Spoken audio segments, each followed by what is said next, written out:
mianatra eo tongotrao.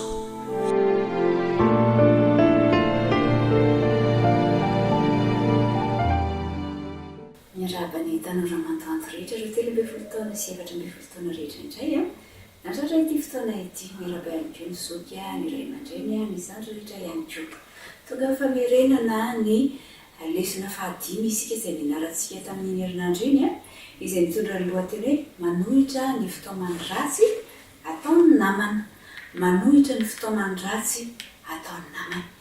Ilay lohateny fotsiny raha vao jerentsika dia efa arysika ny tiany ambara fa ny namana indraindray a dia manana fironana hitaona ho amin'ny ratsy. Kanefa hoy soratra masina ao amin'ny Romana 12:2 manao hoe ary aza manaraka ny fanao izao tontolo izao fa miova amin'ny fanavaozana ny saina hamantaranareo ny sitrapon'Andriamanitra dia izay tsara sady marina no ankasitrahana.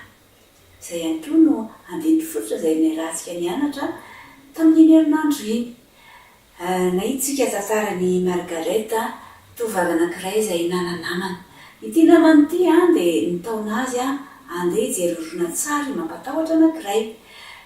Dia nivavaka Margareta. Nangataka mafy tamin'Andriamanitra izy mba hisarivanan'Andriamanitra tao anatin'ny fitaoman'ity namany ity. Ka dia nivaly nivavaka izay nataony fa tsy nety nandeha ilay horonan-tsary izay tiany izy ireo jerena. Taty aoriana rehefa nandeha nianatra ihany koa Margareta dia nandefa horonan-tsary anankiray ny mpampianatra izay feno fanevatevanan'Andriamanitra sy feno teny-dratsy. Dia nangataka izy tamin'ilay mpampianatra mba andehanany voaka fa tsy anatrehany izany toe-javatra izany ary dia navelan'ny mpampianatra izy. Ka taorianan'izay dia nifona mpabe maso ny mpampianatra fa tena tsy nety tokoa ilay zavatra izay natao. I Margareta dia nijoro tamin'ny zavatra fantany sy ny fahamarinana izay nampianarina azy hatramin'ny kely ary tsy menatra izy na natahotra teo anatrehan'izany fa nakatoky tamin'Andriamanitra izy tamin'i Jesosy zoky izy mba hahafahany miatrika izany toe-zavatra izany.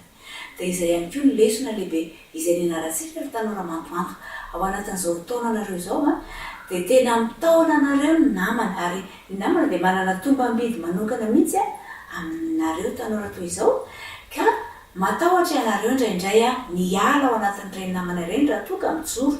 Raha toa ka tsy mitovy hevitra amin'ireny dia lasa tsy tia ny namana, lasa ahirikirika izy ireo dia matahotra ny amin'izay isika dia tsy samy mijoro ny amin'ny fahamarinana izay fantatritsika fa manaraka fotsiny ny ataon'ireo namana ireo. Kanefa ilainao indrindra ry tanora namako ny mijoro ny amin'ny fahamarinan'Andriamanitra, ny amin'ny tenin'Andriamanitra. Tadio mandrakariva fa Jesosy raha nandalo ny fakapana azy nalefa ny Satana dia laza teny soratra masina izy ary nanambara ilay teny hoe voasoratra hoe. Dia toy izay ihany koa ianao izay ny fitaovana tsara indrindra hiadivantsika amin'ny ratsy dia ny tenin'Andriamanitra.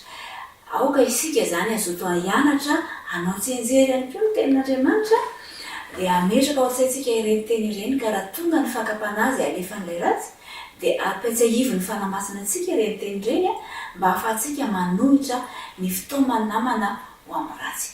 Ka ninona ary fitaomany namana ho amin'ny ratsy izay manjoanao mety hoe fijerena zavatra tsy mahasoa na koa fifohana sigara na fisotroana toaka na izay mety ho ratsy rehetra fantatrao dia tadio fa afaka mijoro ianao, afaka mijoro mahatokana atrehan'Andriamanitra ianao ary satria zanak'Andriamanitra ianao dia izay tian'Andriamanitra no tokony ataonao ary ny sitrapon'Andriamanitra irery ihany no tokony ho arahanao. Dia miratso ny tanora Mantoanto ary dia ahery ny tanora Mantoanto rehetra ahatohitra ny fakapana rehetra dia hatanjatsaina ihany koa eo anatrehan'izany rehetra izany. Dia miratso indrindra rehefa manaraka indray.